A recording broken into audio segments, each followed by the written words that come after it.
Musée des Beaux-Arts de Draguignan propose une exposition consacrée au décor moderne de la chapelle Sainte-Roseline des Arcs-sur-Argence. Le thème de l'exposition, c'est la genèse d'un décor, celui de la chapelle des Arcs, la chapelle Sainte-Roseline, dans lequel se sont glissés des vitraux, une mosaïque, du mobilier à la fin des années 1960, à la demande d'une grande galeriste et mécène qui s'appelle Marguerite Mag, et qui a fait réaliser ce décor comme une forme d'ex-voto. Elle a certainement fait cet ex-voto à la suite d'une prière qu'elle fait au moment où sa belle-fille tombe enceinte, Paul Mag, et Paul Mag a une maladie qui présente beaucoup de risques pour la grossesse, et donc Marguerite Mag va demander que la grossesse se passe bien et que Paul Mag accouche d'un petit garçon aussi, puisqu'elle a déjà eu 3 petites filles, et que cette grossesse arrive plus tard, elle est plus tardive, donc c'est ce qui va se passer, la grossesse va à son terme, et donc c'est Jules Mag qui naît en 1968.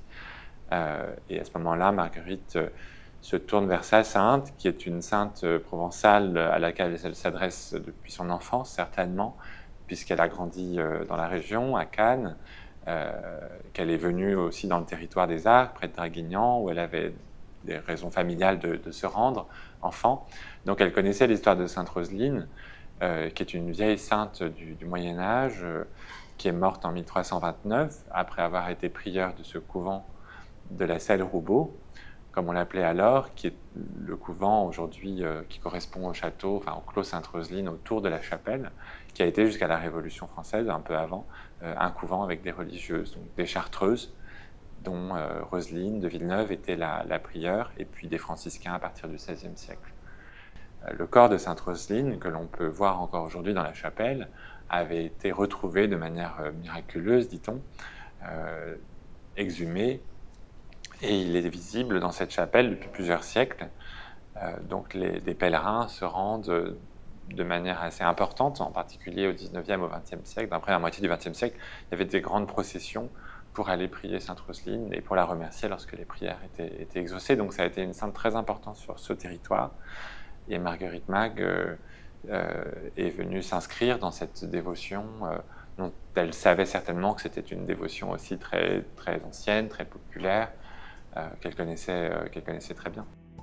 En faisant appel à 4 artistes de ses intimes, Jean Bazaine, Raoul Hubac, Diego Giacometti et Marc Chagall, Marguerite Mag a donné à la chapelle Sainte-Roseline une résonance presque mondiale.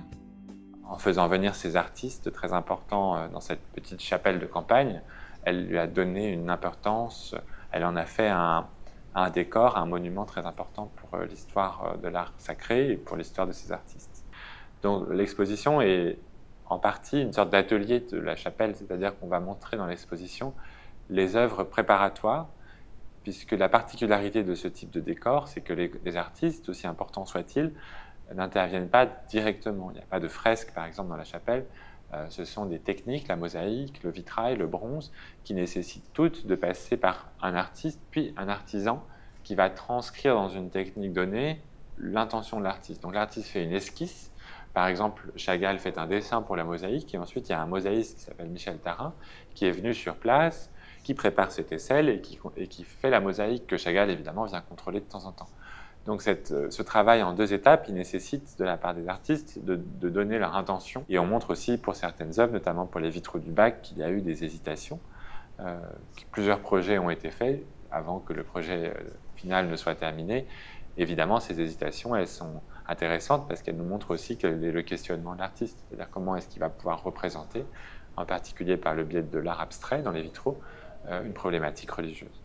Et puis il y a une installation qui conclut l'exposition et qui était importante pour moi de manière à pouvoir montrer que la création ne s'arrête pas, qu'il y a des artistes vivants qui continuent à produire, à créer, et que cette problématique aussi d'art sacré, d'une certaine manière, elle continue d'interroger.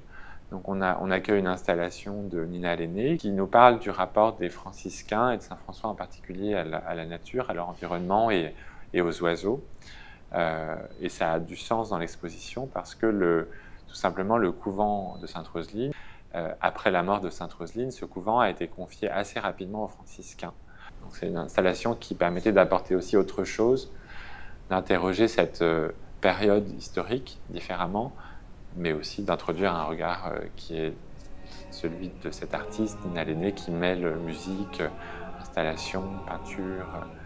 Il y a un manuscrit aussi, enfin, c'est quelque chose de très subtil et d'assez beau, je trouve, dans l'exposition.